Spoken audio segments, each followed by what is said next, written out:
बिस्मिल्लाहिर्रहमानिर्रहीम। अस्सलाम वालेकुम। मैं हूँ इकरा सलमान। आज मैं आप लोगों के लिए जो मीठे की रेसिपी लेकर आई हूँ वो बहुत कम घरों में बनता है। ज़्यादातर खीर या कस्टर्ड ही बनाया जाता है, लेकिन ये जो मीठे की रेसिपी है इसे बहुत कम लोग बनाना जानते हैं, लेकिन इतना मज़े का क्रीमी डिलीशियस बनता है कि आप इसे बार बार बनाना चाहेंगे। घर में मौजूद चंद चीज़ों के साथ ये बनकर तैयार हो जाएगा। चले जल्दी से बनाना स्टार्ट करते हैं। इसके लिए सबसे पहले मैंने 1 लीटर दूध ले लिया है। फुल फैट मैंने जो मिल्क है वो ले लिया है। इसके अंदर दूध की जो मलाई थी वो भी ऐड कर दी है।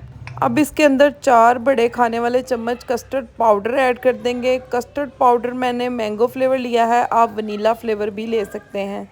अब इसके अंदर हाफ कप मैंने शुगर ऐड कर दी है। फ्लेम को मैंने ऑन नहीं किया, बंद फ्लेम के ऊपर हमने विस्क के साथ अच्छे से शुगर और जो कस्टर्ड पाउडर है उसको डिज़ोल्व कर लेना है, ताकि इसमें कोई भी गुठलियाँ वगैरह ना बने। ये देखें यहाँ पर अच्छे से शुगर और कस्टर्ड पाउडर डिज़ोल्व हो चुका है। अब फ्लेम को ऑन कर देंगे।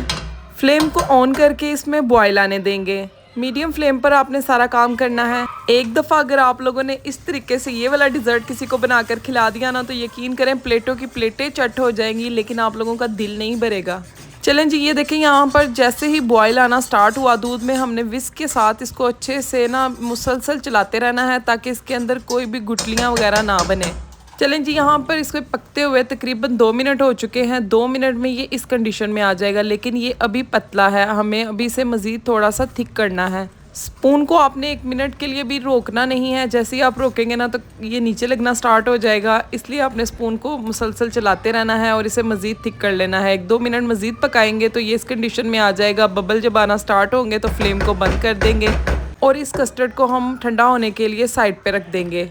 ये कस्टर्ड की रेसिपी बिल्कुल नहीं है, ये मुकम्मल तौर पर एक डिफरेंट डिज़र्ट बनेगा, इसलिए आपने वीडियो को स्किप नहीं करना। चैनल पर नए हैं तो चैनल को सब्सक्राइब कर दें। वीडियो आपको थोड़ी सी भी अच्छी लग रही है तो वीडियो को लाइक ज़रूर कीजिएगा। चले जी, दूसरी तरफ हाफ लीटर दूध हम लोगों ने बॉईल करने के लिए रख दिया था चूल्हे के ऊपर। अब इसके अंदर 3 से 4 टेबल स्पून मैंने शुगर शामिल कर दी थी। जैसे ही दूध में बॉयल आना स्टार्ट होगा तो इसके अंदर कलर्ड सवैयाँ जो होती हैं वो ऐड कर देंगे। फ्लेम को लो कर देंगे। लो फ्लेम के ऊपर सवैयों को दूध में पकने देंगे।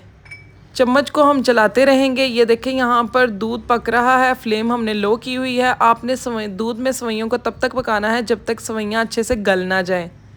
कलर्ड सवैयाँ थोड़ी सी हार्ड होती हैं, 3 से 4 मिनट लगेंगे इनको गलने में, इसलिए आपने परेशान नहीं होना। और दूसरा, आपने हल्का हल्का इसके अंदर जब इस तरीके से दूध हो तो फ्लेम को बंद कर देना है, क्योंकि ये मज़ीद गाढ़ी हो जाएंगी ठंडी होने के बाद। चलें जी, दूसरी तरफ यहाँ पर मैंने विपिन क्रीम ले ली है। ये व्हिप्ड हुई क्रीम है। ये आपको इजीली जो केक वाली शॉप्स होती हैं जहाँ पर केक वाला सामान मिलता है वहाँ से मिल जाएगी। व्हिप्ड हुई भी मिल जाती है। अगर आपने ख़ुद लेकर बीटर है आपके पास तो आप इसे व्हिप कर लीजिएगा, लेकिन मैंने ये इसी तरीके से व्हिप्ड हुई ली है तो आप इसको इसमें यूज़ कर सकते हैं। यहाँ पर कस्टर्ड हमारा ठंडा हो चुका है।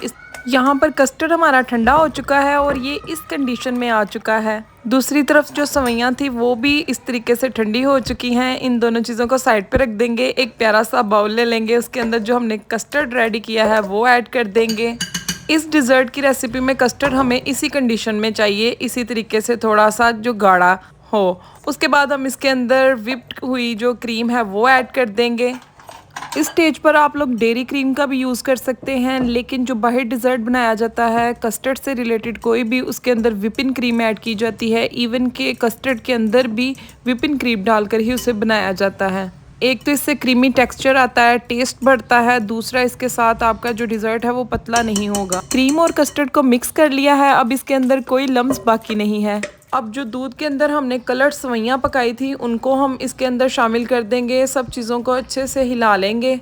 अब इस स्टेज पर सब चीज़ों को अच्छे से मिक्स करने के बाद आप इसके अंदर किशमिश ऐड कर दीजिएगा। बारीक कटे हुए बादाम ऐड कर सकते हैं। इसके अलावा भी जो आपका दिल करे ड्राई फ्रूट ऐड कर सकते हैं। कॉकटेल भी ऐड कर सकते हैं और आप इसके अंदर जेली भी रेडी करके ऐड कर सकते हैं। फ्रूट्स भी ऐड किए जा सकते हैं, लेकिन ये इसी तरीके से ज़्यादातर बनाया जाता है। बहुत मज़े का बनता है, क्रीमी होता है। देखने में जिस कदर मज़े का है, खाने में उससे भी ज़्यादा ये मज़े का लगता है। रमज़ान में और ईद पर आपने ज़रूर इस मीठे की रेसिपी को ट्राई करना है। चलें जी, ये तो रेडी हो चुका है। अब इसे किसी बाउल में निकाल लेते हैं। अब इसको आपने अच्छे तरीके से ठंडा करना है 3-4 घंटे के लिए, क्योंकि इस तरीके के जो डिज़र्ट होते हैं वो फुल चिल्ड ही अच्छे लगते हैं।